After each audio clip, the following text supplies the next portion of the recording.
एक विशाल गोला जिसका रेडियस 6300 किलोमीटर है, तेजी के साथ अंतरिक्ष में घूम रहा है, लगभग 1,07,000 किलोमीटर प्रति घंटे की रफ्तार से। उसे कहा जाता है धरती। इस धरती को वायुमंडल की 5 परतों ने घेरे रखा है, जिसमें हाइड्रोजन, ऑक्सीजन और दूसरी निष्क्रिय गैसेस हैं। साथ ही ये धरती अपने एक्सिस पर 1000 मील प्रति घंटे की रफ्तार से चकराती है। मैं यहाँ ब्रह्मांड की महानता की बात नहीं करूंगा और ना ही आश्चर्यजनक आकाश गंगाओं की, जिसके सामने ये धरती ऐसे लगती है जैसे किसी विशाल पहाड़ के सामने एक धूल का कण, और ना ही मैं अनगिनत प्रकाश वर्षों की तादाद के बारे में बात करूंगा। इस दुनिया में मैंने नास्तिकों से बहुत कुछ सुना, पर वो लोग जो कहते हैं, मुझे अभी तक समझ नहीं आया कि वो लोग ईश्वर में नहीं मानते क्योंकि वो उसे देख नहीं सकते। मुझे नहीं मालूम कि वो उसे कैसे नहीं देख सकते। मुझे तो हर वक्त ईश्वर की बनाई चीजें दिखाई देती, मेरे आसपास की हर चीज में। ऐसा क्यों है कि पानी को बहुत विशेष गुण हासिल है दूसरे तरल पदार्थ की तुलना में? ऐसा क्यों है कि धरती एक निर्धारित रफ्तार से घूमती है, वो भी एक सटीक झुकाव, मतलब 23.5 डिग्री पे? ऐसा क्यों है कि सूरज इतनी विशाल दूरी पर स्थापित है और उसका तापमान इतना ज्यादा है? क्यों वायुमंडल में कुछ चीजें इतनी सटीक माप में हैं? जब आप इन सवालों के जवाब के बारे में सोचेंगे तो उस महान निर्माता की निशानियां आपको साफ दिखाई देंगी। ये धरती अपनी एक्सिस पर 1000 मील प्रति घंटे की रफ्तार से चक्कर खाती है। मान लीजिए ये रफ्तार कम हो जाए 200 मील प्रति घंटे पर, तो हमारी रात और दिन का समय 10 गुना लंबा हो जाएगा। दिन में तापमान बढ़ता चला जाएगा यहां तक कि हम जल जाएं, और रात का तापमान गिरता चला जाएगा यहां तक कि हम जम जाएं। इंसान इंतजाम नहीं कर पाता था अपने वक्त, नींद और काम को इतने लंबे दिन के उजाले में या रात के अंधेरों में।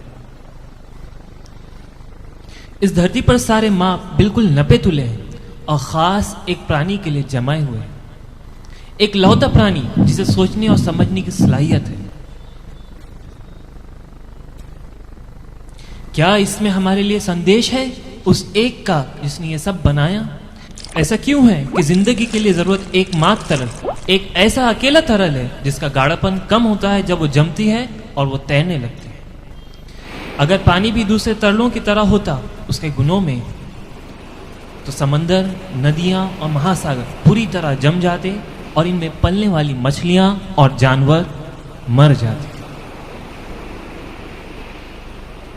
बगैर सूरज के हम इस जमीन पर रह नहीं पाते। ये ऊर्जा और प्रकाश का जरिया है। सूरज की सतह का तापमान 12,000 डिग्री फ़ारेनहाइट है और सूरज और धरती के बीच की दूरी लगभग 93 मिलियन मील है। ये विशाल दूरी स्थिर रहती है, ये ना बढ़ती है ना कम होती। अगर ये कम हो जाए और सूरज जमीन के नजदीक आ जाए, मिसाल के तौर पर आधी दूरी, तो सारा कागज और लकड़ी फौरन जल जाएंगे। और अगर ये दूरी दुगनी हो जाए तो जो सख्त ठंडी होगी उस दूरी की वजह से उसे धरती पर जिंदगी खत्म हो जाएगी। अगर आपको इन तथ्यों का एहसास हो गया है तो आपको ये भी एहसास होगा कि एक बहुत दयालु पालनहार है जिसने ये नाजुक और वक्त की जरूरत के हिसाब से हमारी जान बचाने वाली प्रणाली रखा, जो खास हमारे लिए है, ताकि हमारी जिंदगी आसान और हमवार हो जाए। ये धरती सूरज का चक्कर 23.5 डिग्री के एंगल पर करती है। इसकी वजह से मौसम बदलते हैं और जमीन खेती और घर बनाने के काबिल होती है।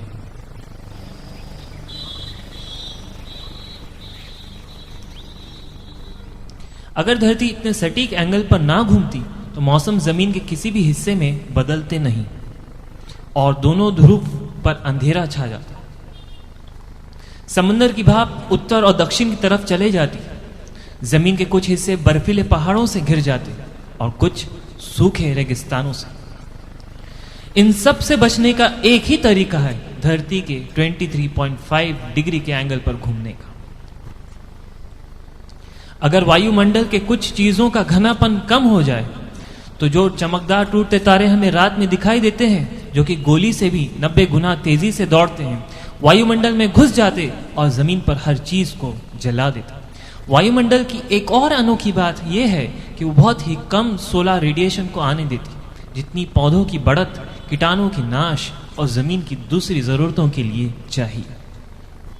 क्या प्रकृति में इतनी क्षमता है कि वो इन खास मापदंड और सटीक तारीखों को नियंत्रण कर सके? इस जमीन पर जिंदगी बनाए रखने के लिए जो संतुलन चाहिए वो बहुत ही हैरान करने वाला।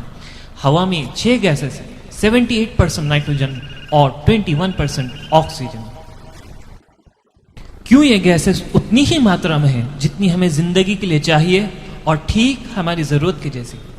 अगर इस सब का अस्तित्व किसी महान, ताकतवर और समझदार निर्माता की वजह से नहीं, तो फिर कैसे इस जमीन पर इतना संतुलन है? ऐसा लगता है ये सब मिलकर कुछ कह रहे हैं और ये कहना सिर्फ हमारे लिए है। इस सब का जवाब बहुत ही सीधा है। वो ईश्वर है सबसे समझदार, वो है सबसे शानदार, वो सबसे महान, वो सबसे दयालु, वो जो हर चीज पर नियंत्रण रखता है, वो सबसे दानी, वो सबसे प्यारा, वो सबसे महान, हमेशा के लिए मालिक वही, इज्जत और खजानों का मालिक वही, वो है अल्लाह।